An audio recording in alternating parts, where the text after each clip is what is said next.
Bonjour à tous, je suis le Baron Machiavel et bienvenue à nouveau sur Cultist Simulator, où cette fois, nous allons lancer aussi rapidement que possible une nouvelle expédition.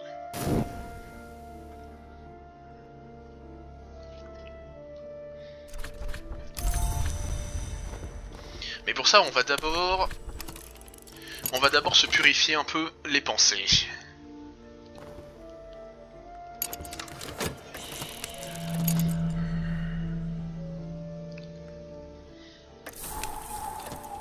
Ah, bah ça ne servait à rien, c'est pas grave. Ce qu'il va nous falloir, c'est retrouver de l'agitation.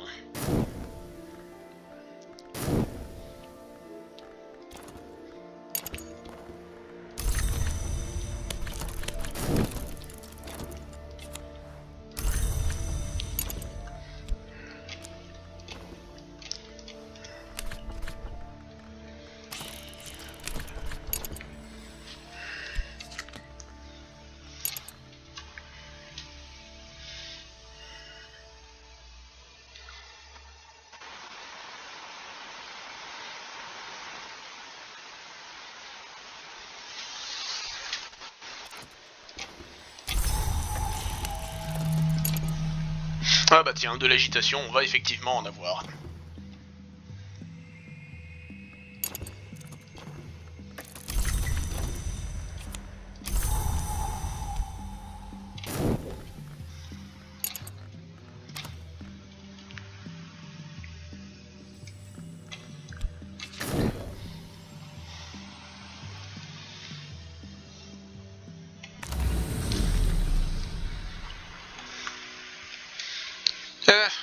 Allons dans le verger aux lumières.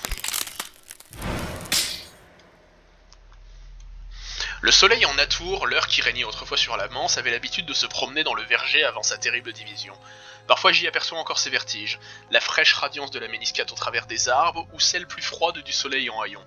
Il pourrait causer ma perte s'il s'approchait trop de moi, mais les voir de loin est source d'inspiration. Bon, retournons auprès... Non.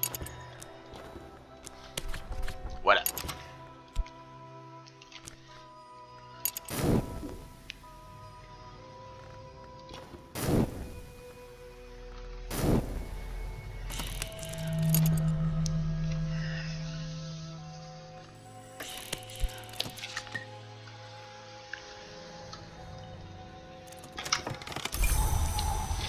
Donc, rite du couchant, une fois de plus.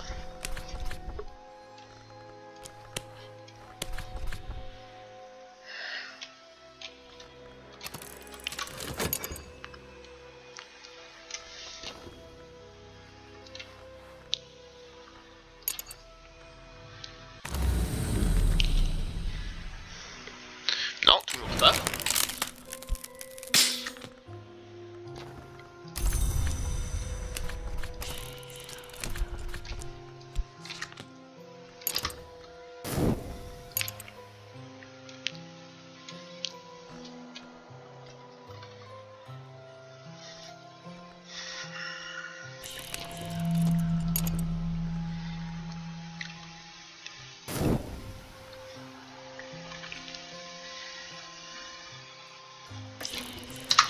Et mince, il se rebelle. Allez, tant pis. Réessayons.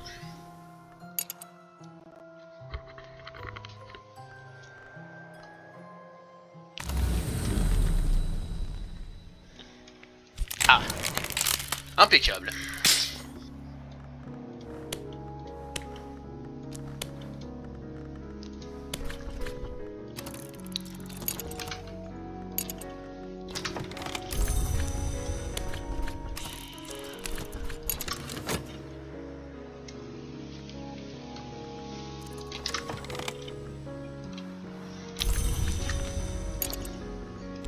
Tant pis, c'est pas grave.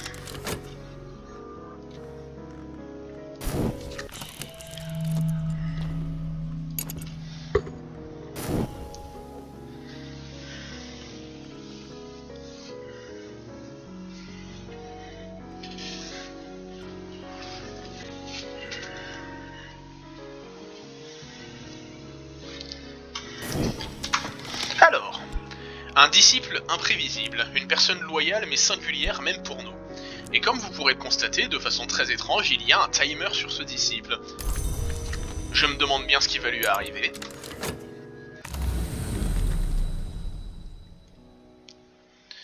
Non, c'est pas ce qu'il nous faut. Mince. La porte blanche s'ouvre. Christopher Ilopelli aurait dit un jour « Les arts invisibles sont aussi lucratifs que le macramé, aussi éthiques que la contrebande de tabac, et en général aussi bénéfiques que la roulette. Mais il reste toujours le verger aux lumières. » En effet, le verger, avec ses fruits luisants et ses brumes paisibles, est un lieu que tout le monde devrait aspirer à atteindre. La nuit dernière, j'y ai marché dans les heures tranquilles au cœur de la nuit. Même après mon réveil, je garde en moi un peu de la gloire de l'ancien soleil. L'intensité d'une radiance. La lumière fait poindre la rosée sur la peau et se répand dans l'air. Sauf que ce n'est pas ce dont nous avons besoin.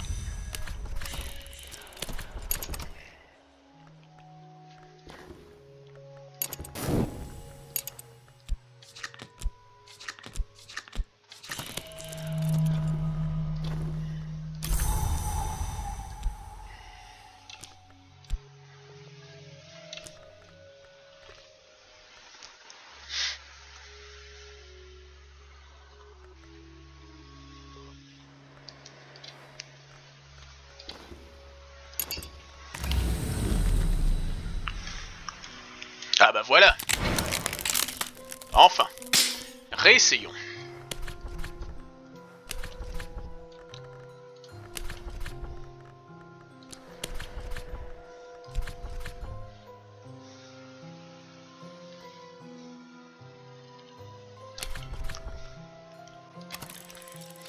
En espérant que cette fois ça fonctionne.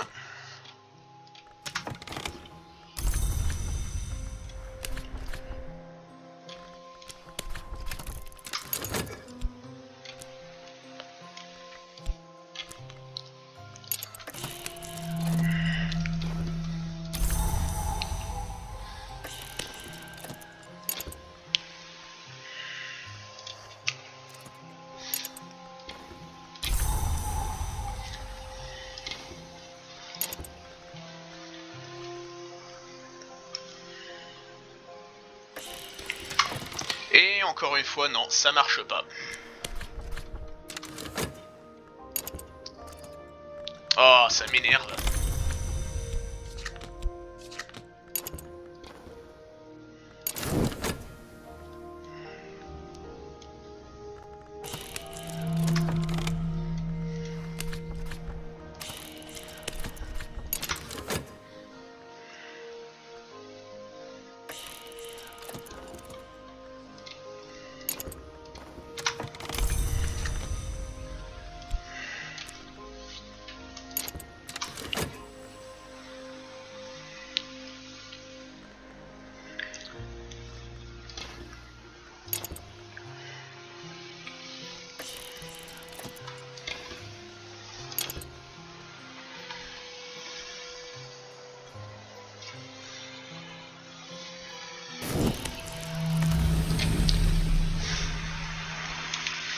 Non, toujours pas.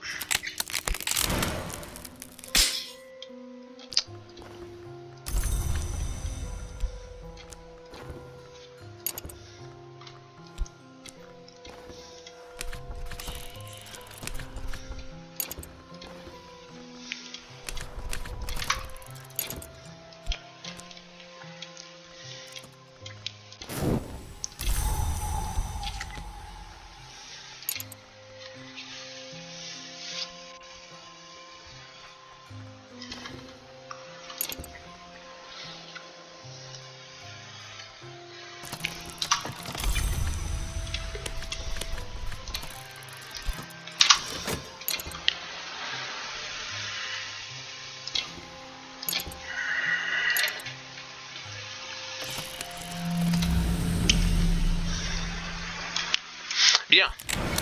Réessayons une dernière fois. Enfin non, pas une dernière fois, on réessayera jusqu'à ce que ça fonctionne.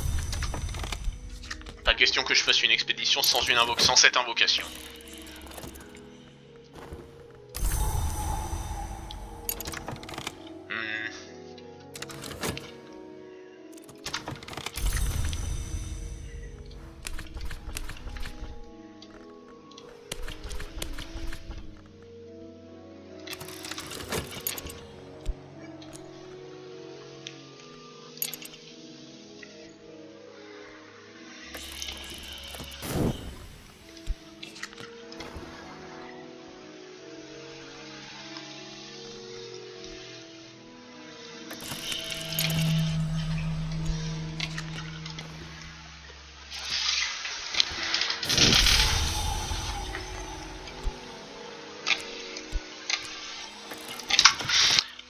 enfin. Donc, un prophète Grège qui va bien nous servir. Alors.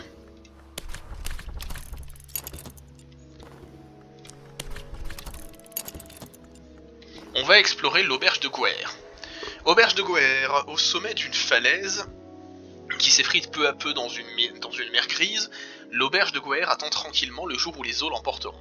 Les clients sont rares, et plus encore depuis que le propriétaire a fermé sa célèbre bibliothèque aux érudits de passage.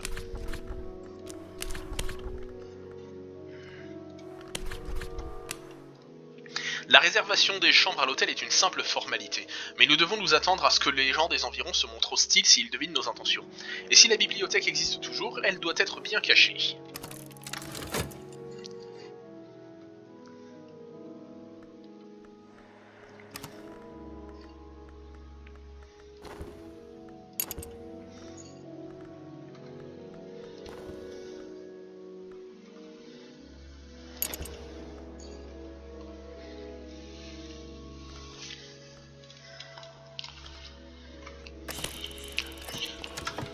Donc, nous avons envoyé Neville, mais Enid va aussi être nécessaire.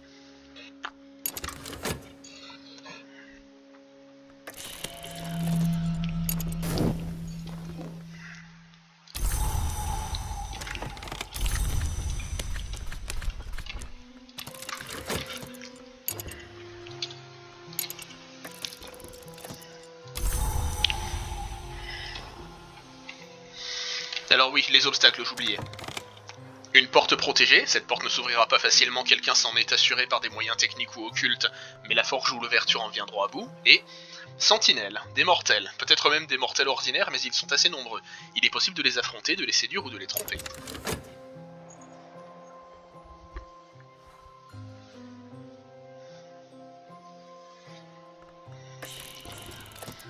Alors, contre les sentinelles, alors il m'a mis les sentinelles en premier, donc je vais envoyer effectivement Saliba.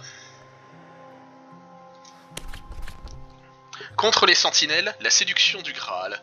Approchez-vous, très cher, nous avons un petit quelque chose pour vous.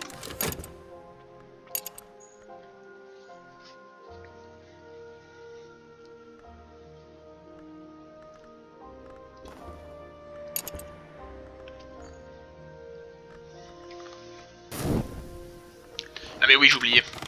Faut pas qu'on s'arrête de...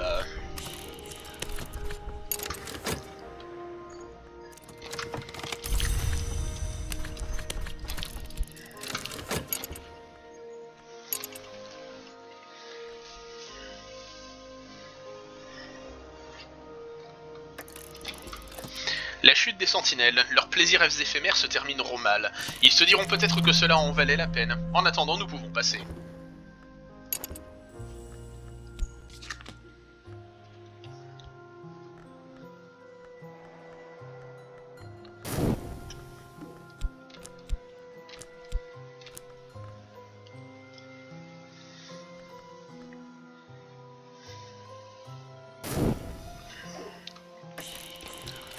Donc l'expédition se poursuit, mais on n'a pas besoin de davantage de monde.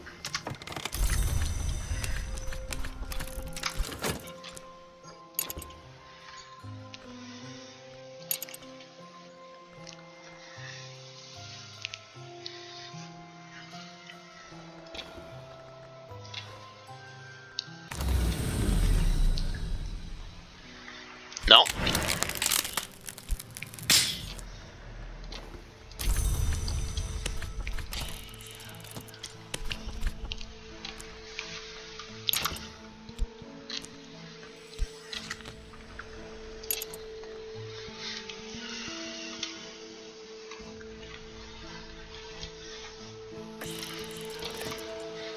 Nous avons la hache cornue, qui attend au seuil. Nous disposons d'un très grand pouvoir d'ouverture. Nous réussirons très certainement à forcer cette porte protégée.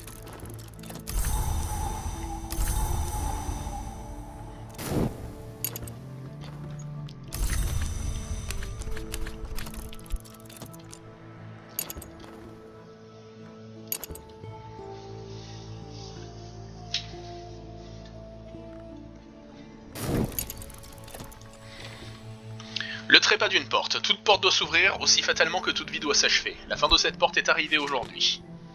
Bon, on a fini l'expédition. Enfin, on a rempli toutes les conditions de l'expédition.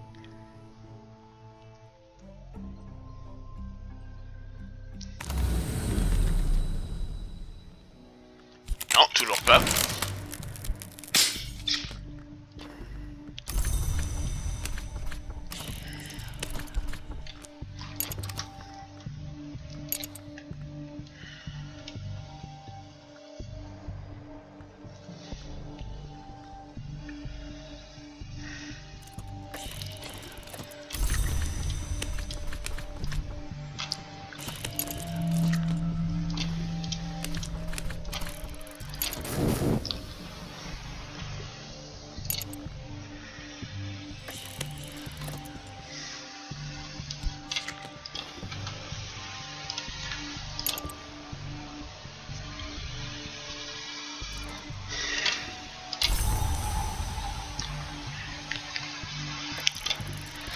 La bibliothèque blanche. La pièce est entièrement blanche et parfaitement silencieuse. Des chaises en bois clair entourent une table au plateau de marbre blanc. Un courant d'air s'insinue par la fenêtre branlante qui donne sur la mer. En hiver, il doit faire horriblement froid. Dans une vitrine, peinte en blanc également, se trouve une étagère sur laquelle reposent des livres étrangement entourés de fils de cuivre.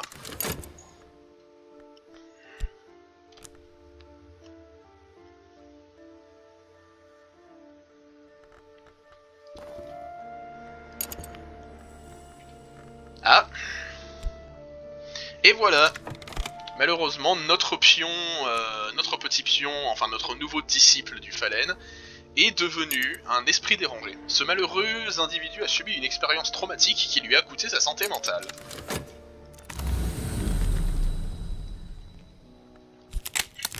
Non, toujours pas.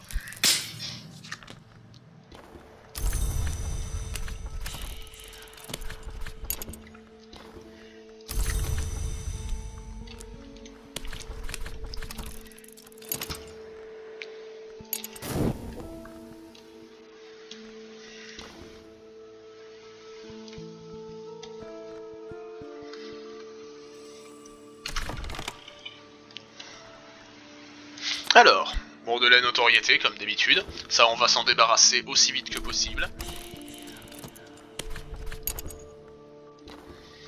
Et la bibliothèque blanche. Cette collection est constituée de plusieurs ouvrages pornographiques du XVIIIe siècle et des revues botaniques, ainsi que d'une poignée de livres ayant une certaine valeur pour nos études. Sur un morceau de papier jauni glissé dans la reliure de l'un d'eux, on peut lire le message. Attendez-moi, J.C. Alors, Mathias et l'Imago Améthyste Perte, nous n'allons pas le lire tout de suite parce que de toute façon nous ne savons pas parler la langue qu'il est. Ceux qui ne dorment pas. Les journaux du Concursum. Le tantra de la tondaison. Et c'est tout pour le moment.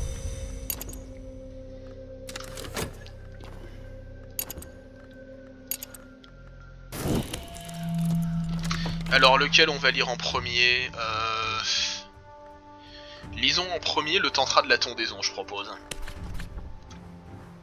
Non, attends. Voilà.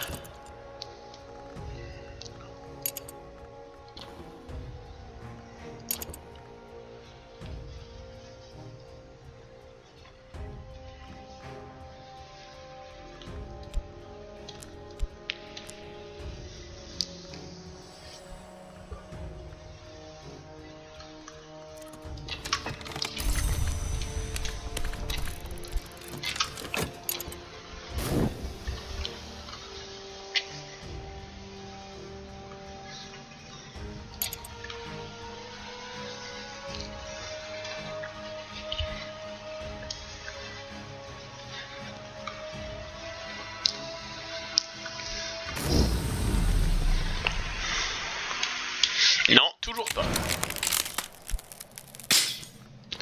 La RNG est sévère, hein.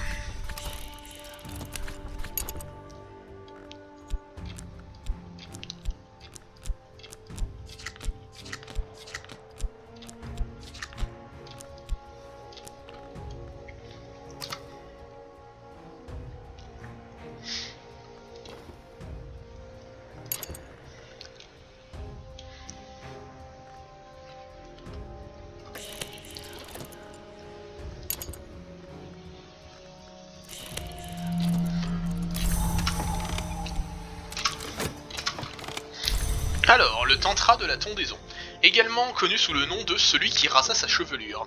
Il s'agirait selon la légende du savoir que même les Vanara métamorphes ont répudié.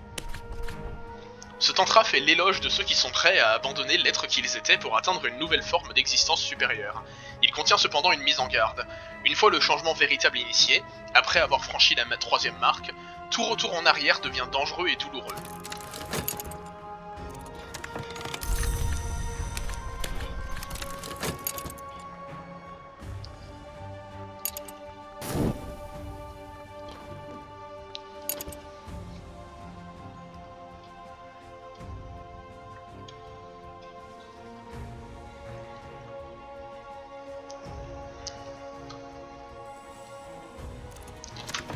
Et malheureusement non. Ça marche toujours aussi mal. Tant pis.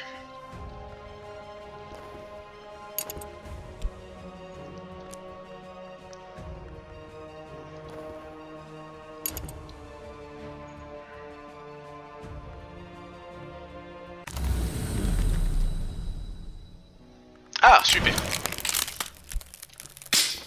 J'ai envie de dire c'est pas trop tôt.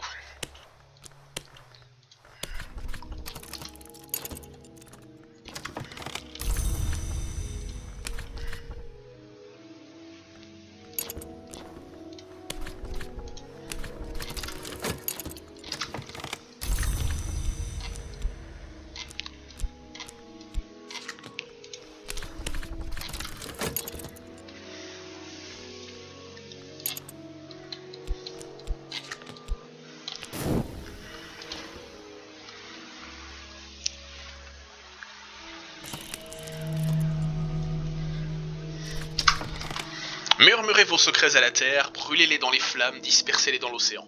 Malgré tout cela, ils resteront accrochés à vos cheveux, prévient le tantra. Il pose également une énigme occulte qui, si on en croit ce qui est écrit, peut parfois être la réponse à l'énigme de la porte du chasseur.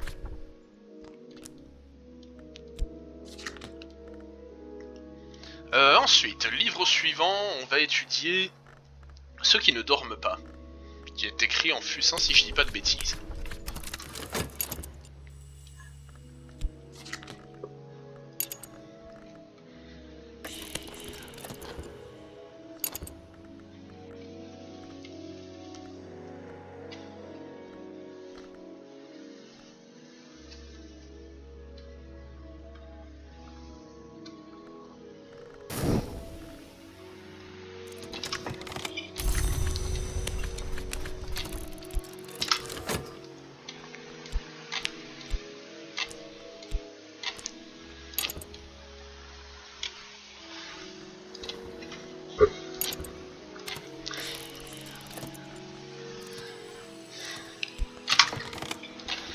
Hop, donc, Porteur, un disciple. Porteur sait se faire oublier en attendant son heure.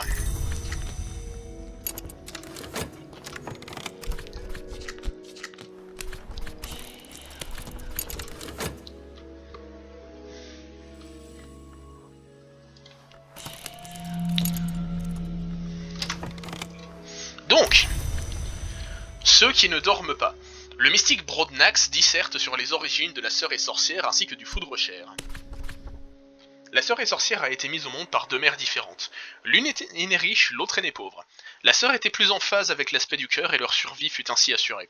La sorcière était plus proche de l'aspect du Graal et ainsi elles restèrent insatisfaites.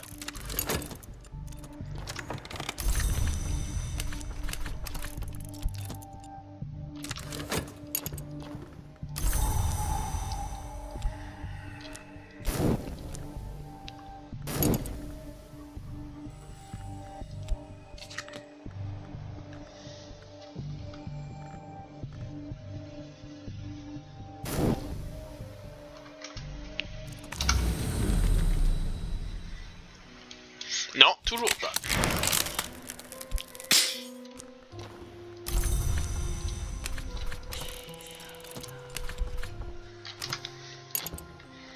Je vous rassure, au bout d'un moment, ça ira plus vite.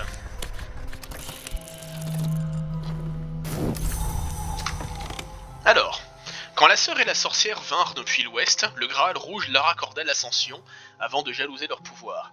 Par la ruse, elle attira un grand musicien dans les rangs de ses noms et le fit renaître dans le sang sous la forme d'une heure du cœur, ainsi afin que le Graal puisse également exercer son pouvoir dans ce royaume. Mais sa victoire n'est pas faite. Donc le rite du festin de l'océan. Ce rite implore la sorcière et sœur de refermer le gouffre qui sépare de ce qui est de ce qui pourrait être. L'adepte doit verser ou jeter une offrande dans l'eau. De préférence l'océan, mais pas nécessairement. Et donc, les formules de vigilance. Celui qui veille ne dort pas, celui qui dort ne veille pas. Celui qui veille ne dort pas, celui qui dort ne veille pas.